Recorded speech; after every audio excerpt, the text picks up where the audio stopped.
Tapi kalau saya disuruh milih, karena memang selama ini saya sudah banyak dan punya ketemu passionnya ya di Komisi 2, ya kalau diberi kesempatan di Komisi 2 lagi alhamdulillah. Ya kan tadi udah dibahas ya, udah disusun agendanya melalui sekretariat, udah diumumkan. Jadi insya Allah nanti malam sih mungkin kita udah tahu siapa yang akan jadi pimpinan DPR ya. Dan sudah dipastikan kita mengacu pada Undang-Undang MD3 yang berlaku sekarang. Nah, tinggal nanti komposisinya berdasarkan musyawarah mufakat antar fraksi-fraksi. Nah, tadi kan sudah disusun jadwalnya, mulai siang dan sore ini sudah mulai ada rapat-rapat antar pimpinan wakil dari masing-masing fraksi yang ditunjuk oleh fraksi dengan pimpinan DPR sementara. Kemudian mulai besok juga sudah disusun acaranya untuk persiapan penetapan pemilihan dan penetapan pelantikan pimpinan MPR yang tadi kalau dilihat dari jadwalnya itu mungkin hari Kamis ya gitu. Tapi namanya beneran di rapat siapa lagi atau gimana untuk ketua? Ya tentu kan kalau berdasarkan Undang-Undang MD3 sekarang yang berhak menjadi ketua itu kan dari fraksi PDI Perjuangan. Nah, saya kira diserahkan sepenuhnya kepada masing-masing partai politik ya, masing-masing fraksi nanti siapa yang akan diusulkan gitu. Kalau dari Golkar sendiri di Golkar ada namanya siapa? Hermin Hamsa mungkin? Nanti akan diumumkan langsung oleh Pak Ketua Umum kami. Cluenya ya. Pak Doli,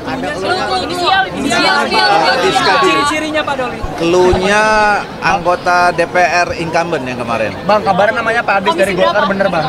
Di pimpinan Golkar namanya Pak Adis. Makanya tunggu aja dari nanti. komisi berapanya aja lah. Tunggu aja nanti. Ya, oke. Kalau Bang Doli nanti di komisi berapa? Masih di komisi 2 Ya, saya tergantung penugasan dari pimpinan gitu ya. Tapi kalau saya disuruh milih, karena memang selama ini saya sudah banyak dan punya ketemu passionnya ya di Komisi 2, ya kalau diberi kesempatan di Komisi 2 lagi alhamdulillah. Bang, ada kekhawatiran check and balance di DPR ini masih kurang nanti karena mayoritas partai kan mendukung Pak Prabowo. Ini gimana menghadapi kekhawatiran ini Bang? Enggak lah, saya kira kan kalau dari secara teori ya, dalam sistem presidensial itu posisi check and balance itu kan sebetulnya ada di DPR ya. Jadi tugasnya DPR itu adalah sebagai fungsi kontrol, fungsi pengawas.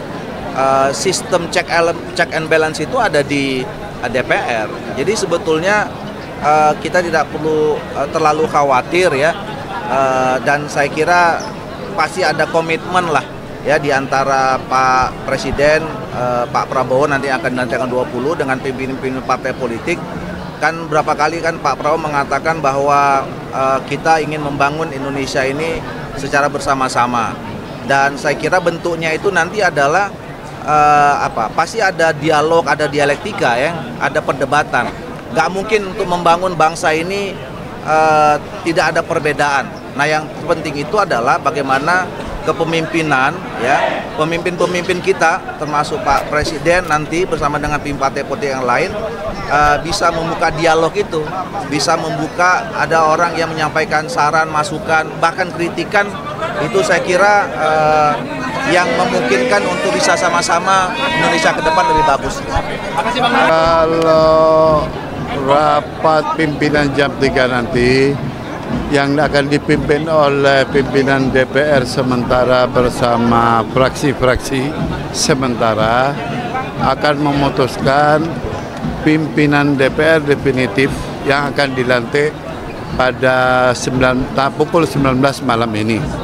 Insya Allah kalau tidak salah kelima paket pimpinan ini adalah Mbak Puan Maharani Ketua DPR-nya, Pak Dasko Wakil Ketua DPR, Pak Adis Kadir sebagai Wakil Ketua DPR, Bapak San Mustafa sebagai Wakil Ketua DPR, dan terakhir Bapak Reza dari PKB sebagai Wakil Ketua DPR.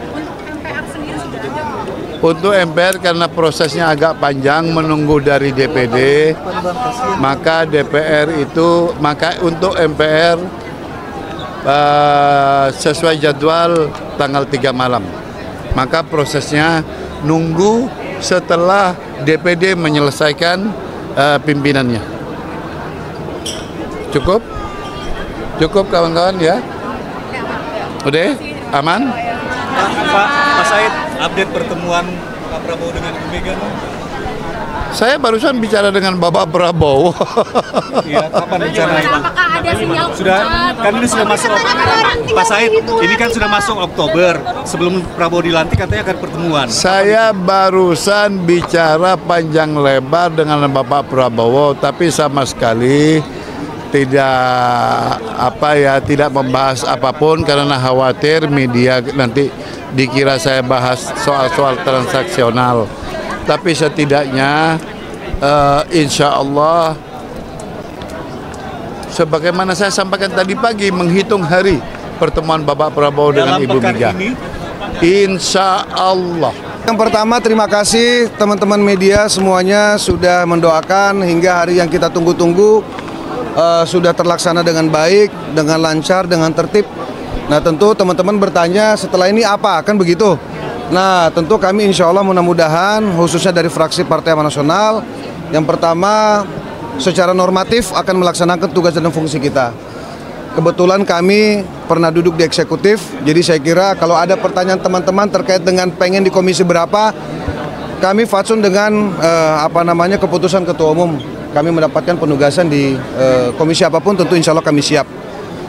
Yang kedua sebagai partai yang menjadi bagian daripada pendukung presiden terpilih, ya tentu asta cita yang merupakan program prioritas pemerintah akan datang akan menjadi fokus kita untuk kita kawal, baik dari sisi kebijakan maupun politik anggaran. Nah mudah-mudahan teman-teman saya kira sekarang saatnya bersatu ya dari semua sisi, dari semua aspek, dari semua sektor, sehingga ke depan tujuan kita untuk menuju atau mencapai Indonesia maju, Indonesia emas di 2045 bisa kita capai. Saya kira itu yang bisa sampaikan. Terima kasih. Setelah ini nanti kita lanjut lagi setelah makan siang. Assalamualaikum. Oke, Assalamualaikum warahmatullahi wabarakatuh. Saya pikir Abu Bakar Lafsi dari PKS, Dapil Kalimantan 1, dan dari daerah Tabalong sampai Batola ya di Kalimantan Selatan. Saya pertama mengucapkan terima kasih kepada Dapil yang mempercayai saya untuk kembali untuk kelima kalinya. Ya jadi dari keempat ke lima. Ya saya pikir saya harus lebih berbakti lagi, berbuat banyak untuk Dapil dan NKRI. Yang pertama saya harus perhatikan masalah pendidikan, masalah kesehatan, masalah pembangunan, dan sesuai komisi saya kalau masih berlanjut penegakan hukum. Itulah kira-kira. Sehingga saya berharap periode ke depan bisa lebih baik lagi. Saya dengar hampir 50% milenial. Artinya apa? Jangan sampai milenialnya yang datang anaknya si Pulan, anaknya gubernur, cucunya bupati atau dan sebagainya. Tapi kita berharap anak-anak muda milenial yang potensial, yang bisa menyuarakan suara rakyat lebih baik lagi. Dan kalau biasanya kalau anak muda tuh lebih bersih. Gitu, yang tua-tuanya agak repot kadang-kadang. Ya. Tapi kita tetap menjaga istiqomah. Begitulah kira-kira kawan-kawan sekalian. Kalau mau udah diputuskan kenapa tidak? Yang masalah IKN belum siap menerima kita. Di periode yang kelima kalinya ini, apa yang lebih begini dikejar sama? Yang dikejar pertama, penegakan hukum itu penting ya. PR-nya apa sih di penegakan hukum?